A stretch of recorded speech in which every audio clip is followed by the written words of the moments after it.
රෝයිට්ස් නරඹන ඔයාලට ඔන්න ගුටියක් දෙන්න තමයි හදන්නේ.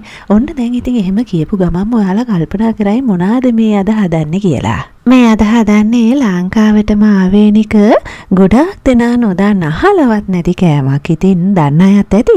නමුත් මේක නොදන්න අය බොහෝයි. ගොඩක් දෙනා අහහ හිටියනේ ලොකුරු කෝ කියලා. ඉතින් ඔන්න ලොකුරු ඔයාලට මෙන්න අලුත් වීඩියෝ එකක් හදලා මට එවලා තිබුණා. ඉතින් මම වොයිස් කරලා තමයි දැන් මේ ඔයාලට ඉදිරිපත් කරන්නේ. ඉතින් ලොකුරු මගේ නංගිත් එක්ක එකතු වෙලා තමයි ලංකාවෙන් මට මේ වීඩියෝ එක හදලා එව්වේ.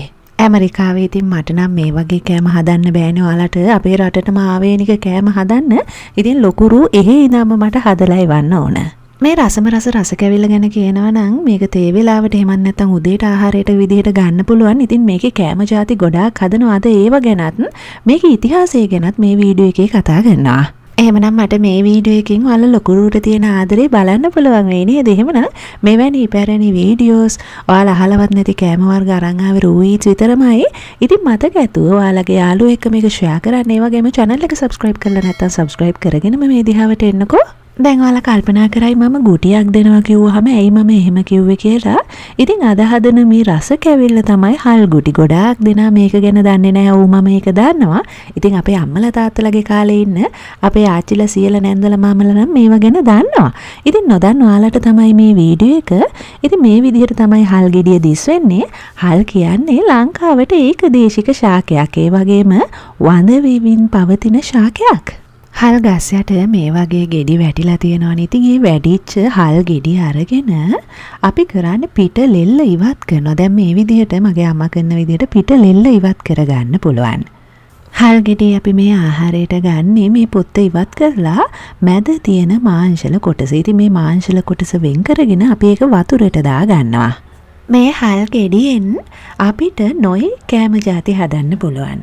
ඉතින් හල් පිට්ටු, හල් රොටි, හල් හැලප, ඉතින් මේ වගේ ගොඩාක් රස ගුණ පිරි කෑම වර්ග ගොඩාක් හදන්න පුළුවන්. මේ පැරණි කියමනත් ඔයාලා අහලා ඇති හල් කාපු ඌරා වගේ. ඉතින් දකුණේ ප්‍රකට කියමනක්. මේකේ අර්ථය වෙන්නේ හල් ගෙඩි කාපු ඌරා අසීමිතව බොහොම ජව සම්පන්නයි කියන එක.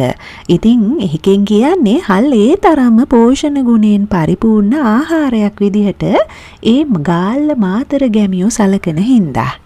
දැන් අපි මේ හල්වල මාංශල කොටස වටේ කුරුට්ට ගා ගන්නවා. එහෙම නැත්නම් මේ විදිහට පිහියෙන් සූරලා අයින් කරනවා.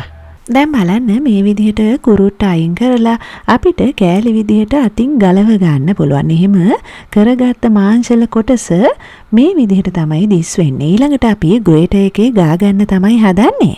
අද ඉතින් අපි බොහොම පහසුවට ග්‍රේටර් එකෙන් මේ විදිහට ගාගත්තට ඉස්සර මේ සඳහා තිබුණා හොඳ අපූර්ව උපකරණයක්. ඒකට කිව්වේ හල් කටුව කියලා.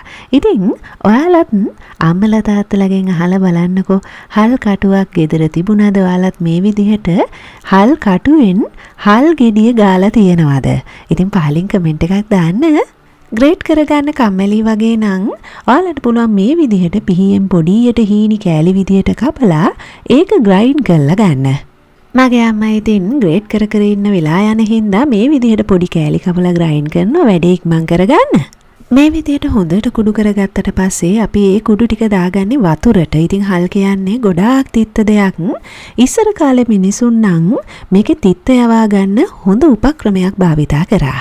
මේ බ්ලෙන්ඩ් කරපු හල් වතුරට දාලා 3-4 පාරක් පෙරුවාම තිත්ත යනවා. හැබැයි මේක කරගන්න ඕන පැය භාගෙන් භාගයකට තිය තමයි කරන්නේ. පස්සේ පිටි ටික රැයක් වතුරේ තියලා තියෙනවා. තව දුරටත් මේකේ තිත්ත යන්න. රැයක් තියලා හොදලා වතුර අයින් කරලා රෙද්දකට දාලා හොඳට මිරිකලා තමයි ගන්නෙ. ඊට පස්සේ මේකෙන් ටිකක් පොඩ්ඩක් කටේ ගාලා බලනවා තිත්ත ගිහින්ද කියලා. ඉතින් තිත්ත යනකම්ම හොඳට වතුරේ තිය මේක හොදලා අරගන්න. ඉතින් ওই විදිහට අපි හල් පිටි ටික වෙන් කර ගන්නවා. මම කිව්වා මේ හල්වල තිත්ත යවා ගන්න ඉස්සර කාලේ පැරැන්නෝ කරන හරි අපූර්ව උපක්‍රමයක් තියෙනවා කියලා. ඒ මොකද්ද දන්නවද? ඉතින් ගහගෙන යන වතුරේ එක්ක ඇලක් දොලක් ගංගාවල මේ වතුර පිරිසිදුයිනේ අද කාලේ වගේ නෙවෙයි. රෙද්දක හරි මල්ලක හරි කට හොඳට බැඳලා මුලක මේක බඳිනවා. එතකොට එළිය වැටෙනකම්ම හේදිලා තිත්ත යනවා. පස්සේ හොඳට හොදලා මිරිකලා ඒක භාජනයක දාලා තමයි මේ හල් පිටි වෙන් කරගන්නේ. මෙහෙම වෙන් කරගත්ත හල් පිටි කල් තියාගන්න අවුවේ වේලලා බෝතල් කරලා තියාගන්න පුළුවන්. ඉතින් මේ හල් පිටි කියන්නේ උෂ්ණාධික කෑමක්. හැබැයි බොහොම ගුණ කෑමක්. මම ගුණයි කියන්න හේතුවකුත් තියෙනවා. ඉස්සර අපේ ගැමියන් සීනි කොලෙස්ටරෝල් වගේ ලෙඩ නැතුව නිරෝගීව ඉන්න කාපු කෑම තමයි මේ හල්. ඉතින් මේක උෂ්ණයි කියලා කිව්වනේ මං ඉස්සරහදී පෙන්නන්නම්. උෂ්ණය යවා ගන්න අපි කරන ක්‍රමය මොකක්ද කියලා අතීතයේ ඉඳන්ම. දැන් ඉතින් අපි හල් පිටි වලින් හල් ගුටි හදමු නේද? තාච්චියක් ලිපේ තියන්න. ඉතින් මේ විදිහට සීනි මේස හැඳි දෙකක් විතර දාලා අපි සීනි ටික කළු කරගන්න තමයි හදන්නේ. තමන්ගේ අවශ්‍ය පාටට සීනි කැරමල් වුණාට පස්සේ අපි ඒකට වතුර එකතු කරනවා. වතුර කෝප්ප භාගයක් විතර දාගෙන ඊළඟට සීනි ග්‍රෑම් 150ක් විතර දාගන්නවා. මේවා ඔයාලා අඩු වැඩි කරලා හදාගන්න තමන්ගේ සීනි කන ප්‍රමාණය අනුව. ඊළඟට මේ පැණි පොල් එකට අපි පොල් එකතු කරනවා. ඒත් එක්කම අපි මේකට හල් පිටි වගේම හාල් පිටි එකතු කරනවා. මෙහිදී පොල් මිටක් වගේ තමයි දාගත්තේ. හාල් පිටි ග්‍රෑම් 150ක් දාගෙන ඊළඟට අපි හල් පිටි එකතු කරනවා. මම කිව්වනේ හල් වල ඊටමත් උෂ්ණ ගතියක් තියෙනවා කියලා. ඒ උෂ්ණාධික බව යවා ගන්න තමයි අපි මෙහිදී හාල් පිටි එකතු කරන්නේ.